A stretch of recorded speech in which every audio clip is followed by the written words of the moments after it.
Yeah, that is Swahili Njema. What kind of channel was that? Radio Jambo.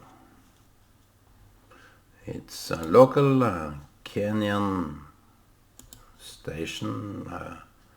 I think there is on that alone it's 68 channels.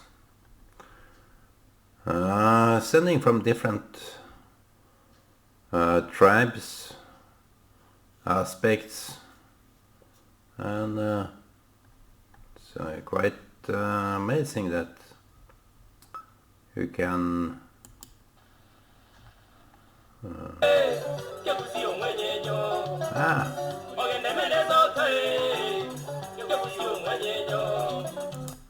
yeah. If you listened to my video yesterday, it was about generations. I should change the title of the video because it was about generation, and it's sometimes hard to get.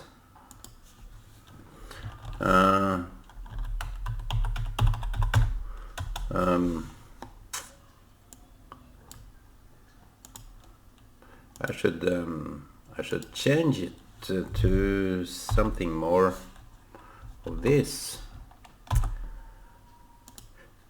I can put it here. This. Here you can see generation. Who is qualified? That was the first topic. I think that was a nice topic to have. One generation who is no, it's first and foremost. Today, I think what will be the topic today is look at different cultures. That is around the world. You see, when I grew up in Africa, in Kenya, you had this generation status, and it gave a lot of sense because what the elders would agree, what the elders would consent, that was what was counting as some kind of legality. It had a weight to it that no one could dispute. No matter others' opinion. You couldn't dispute that. That's how it was. So they sat, they called it Bora. And you have the same similar word in Norway, Norwegian. Bord.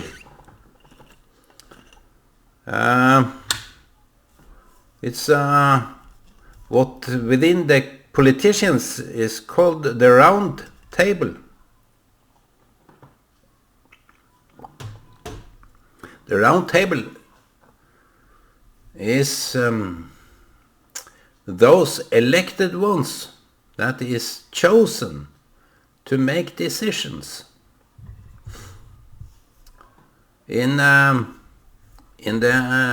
African culture, within some tribes, I don't know whether it was different between different tribes, maybe.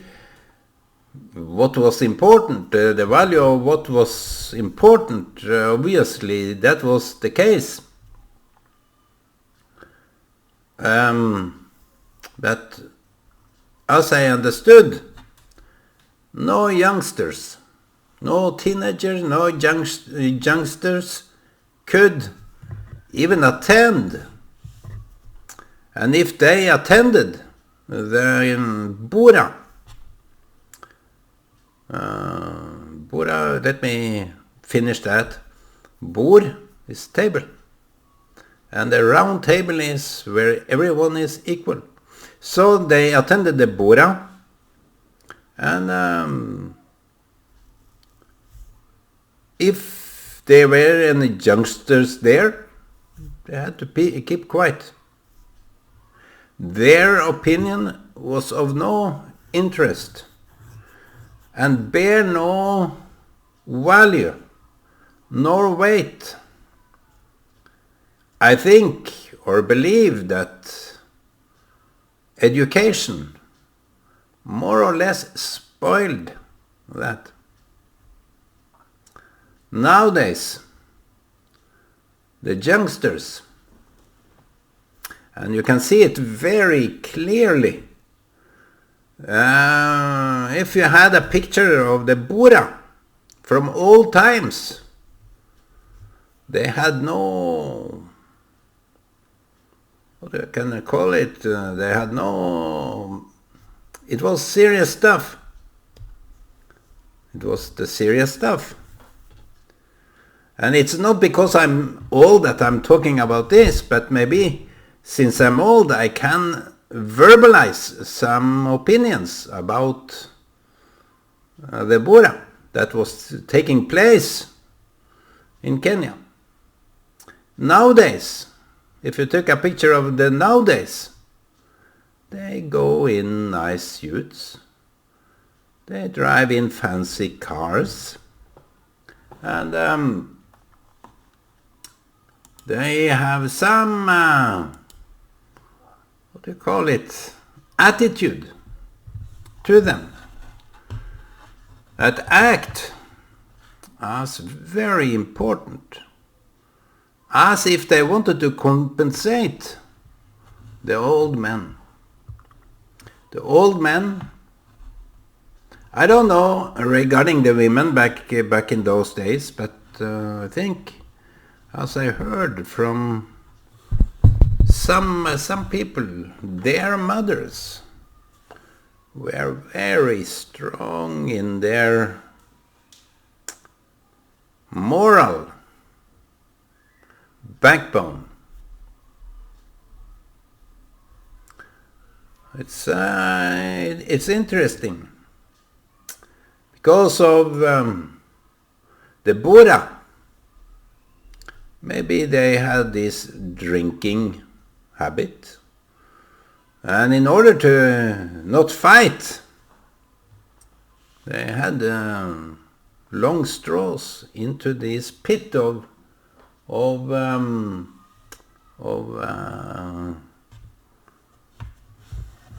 bucket with beer, some beer made of banana. We had this short banana.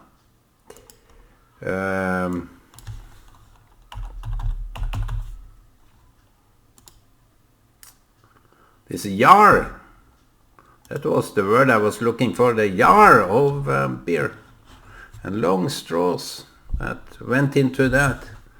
And in the end it was a filter that filtered out maybe the mess that had been growing. I don't know. But anyway, those men had a high status. Either they deserved it or not. I am not naive to those cultures historically. I may generalize now because it's within different people. You have this status of being in the Buddha, being among the chosen one to make decisions. And the generation that part them isn't that far, because Some was obviously dictated by their wives. You have to say this, you have to hit the table, and you have to be strong. And of course there were many women behind those strong men. And it is a word that behind any strong man it's a woman. And I think they deserve the credit of that.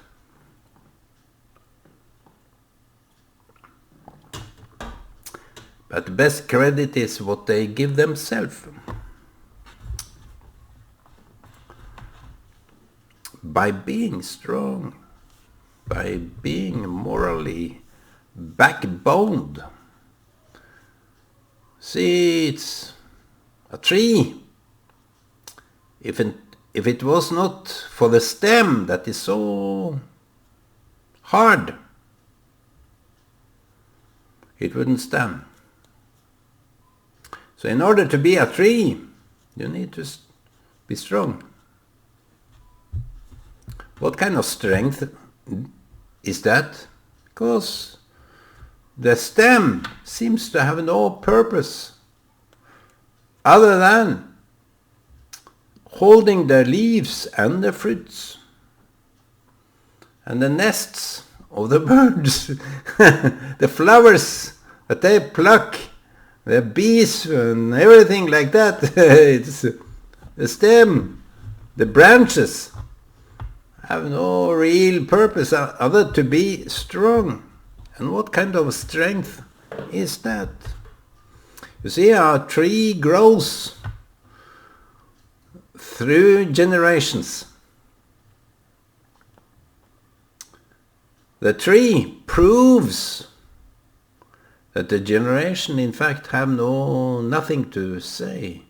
So we shouldn't change by the generation, other than to have the backbone of moral strength. Today, to be in the highest degree, in the highest places where decisions are made,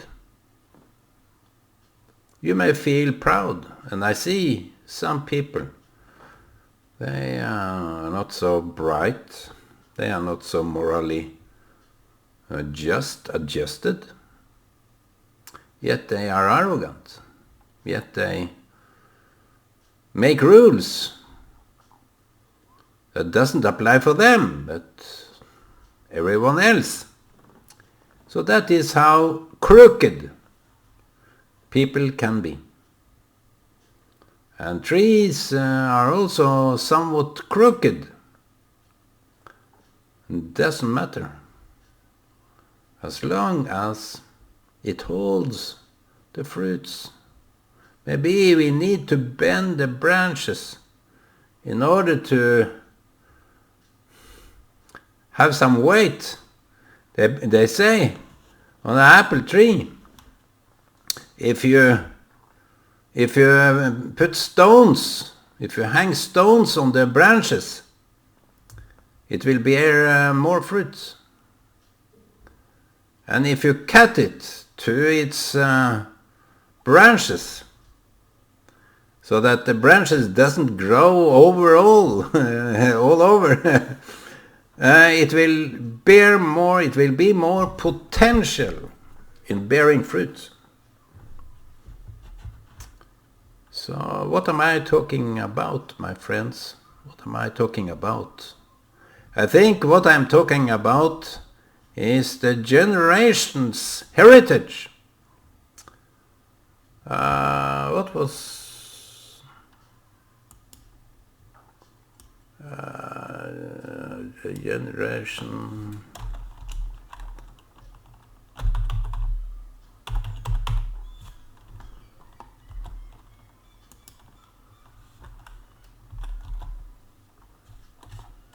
Let me just correct it here, so that it doesn't really look bad.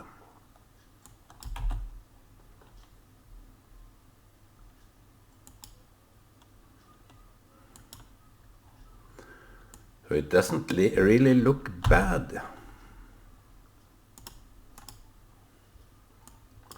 The heritage of generation. I think that is what I'm talking about.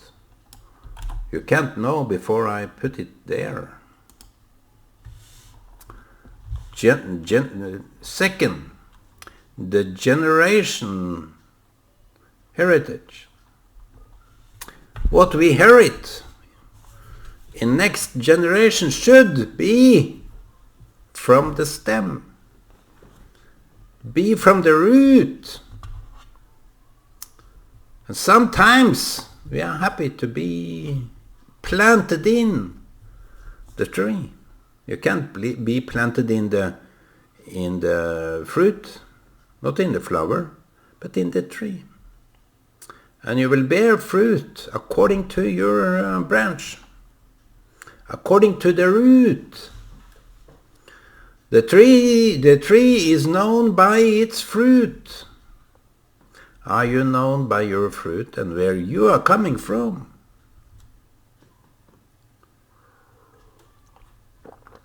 God doesn't reject your heritage, where you are coming from. So everyone that is planted in Norway, for example, either he is an old Indian, old African, or a teenager, or a child, will bear fruit from their own heritage. That's what's nice. That's what's the racist doesn't cope. They think that a face, no, it's a root.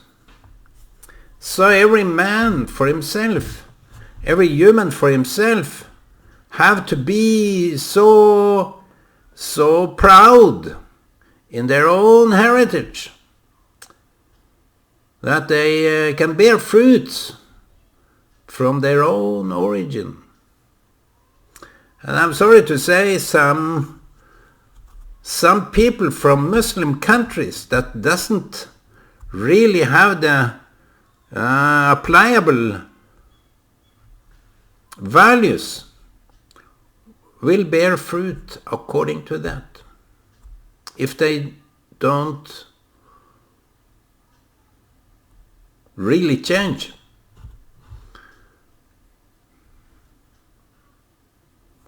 So within the African culture, you had this elderly, and you had also this status that they were respected.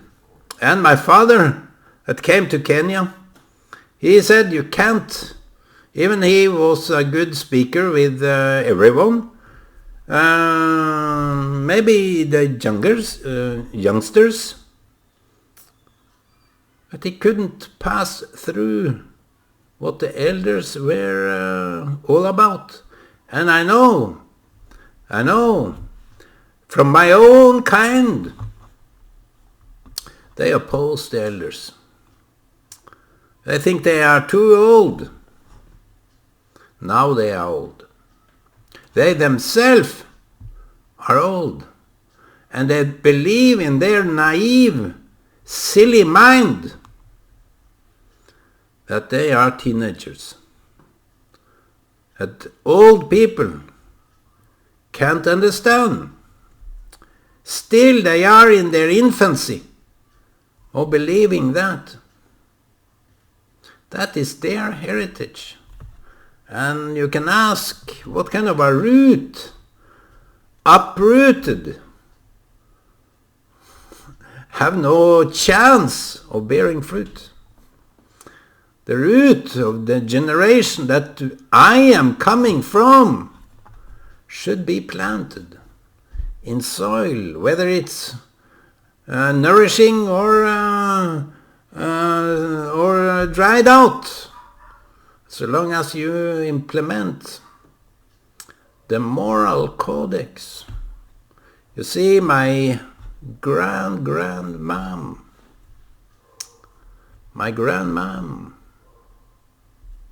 from my mother's side, she was of the same spirit.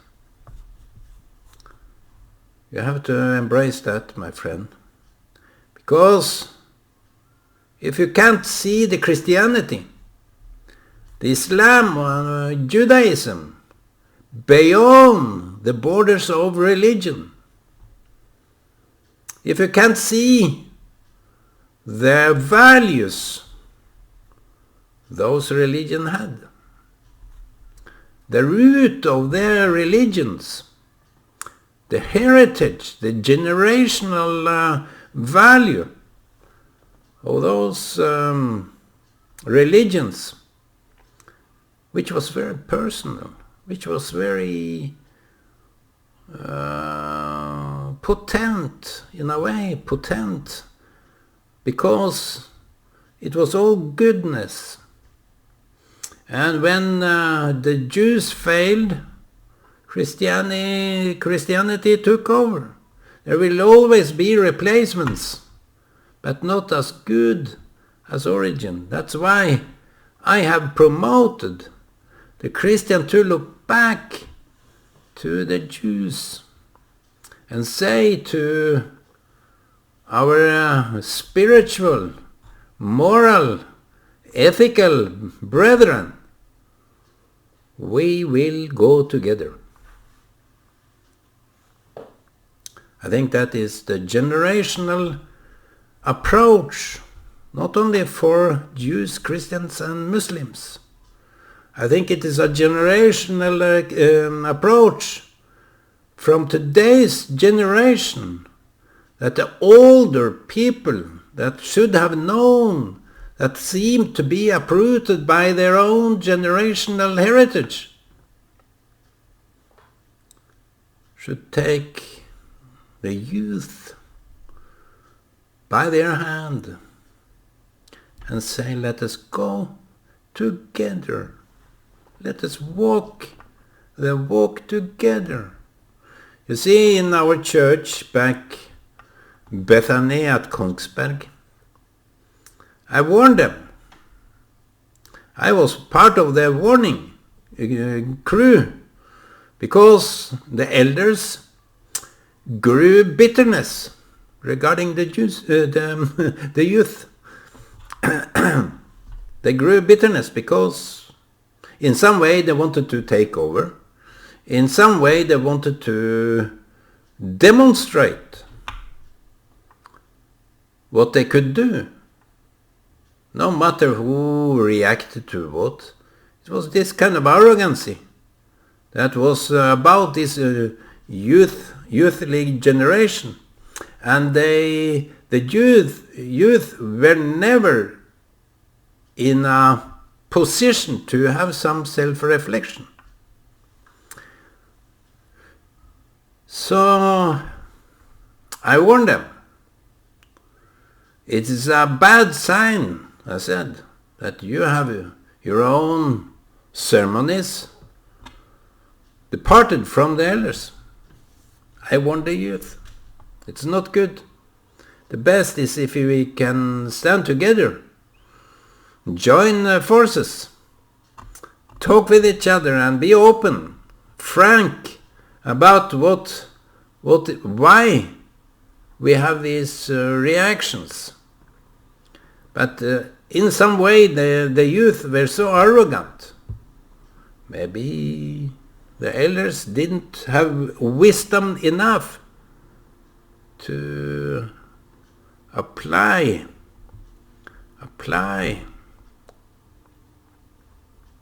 that to their own, you see, moral standards is not all about being right, exposing or conveying the right message. It's also somewhat a big leap that if I admit, if I can admit that I'm a normal human being, not this proudness, Not this, what was I saying? This mentality that I am high and mighty. Now I am in a position to decide here over you. They are elected. So they elected themselves. It was a kind of a nepotism. Back in Bethany, it was a kind of a nepotism, and some of the elders, the voted elders were, what can I say to that?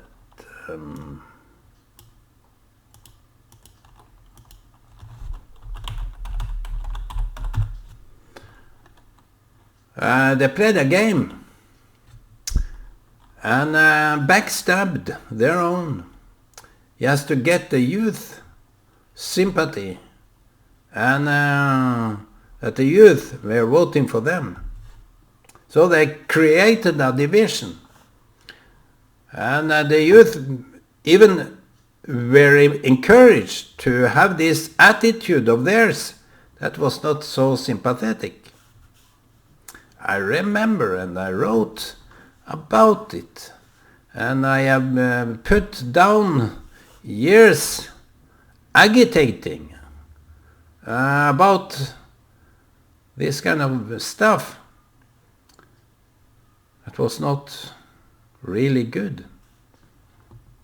But I learned well to not use the name of God in that situation.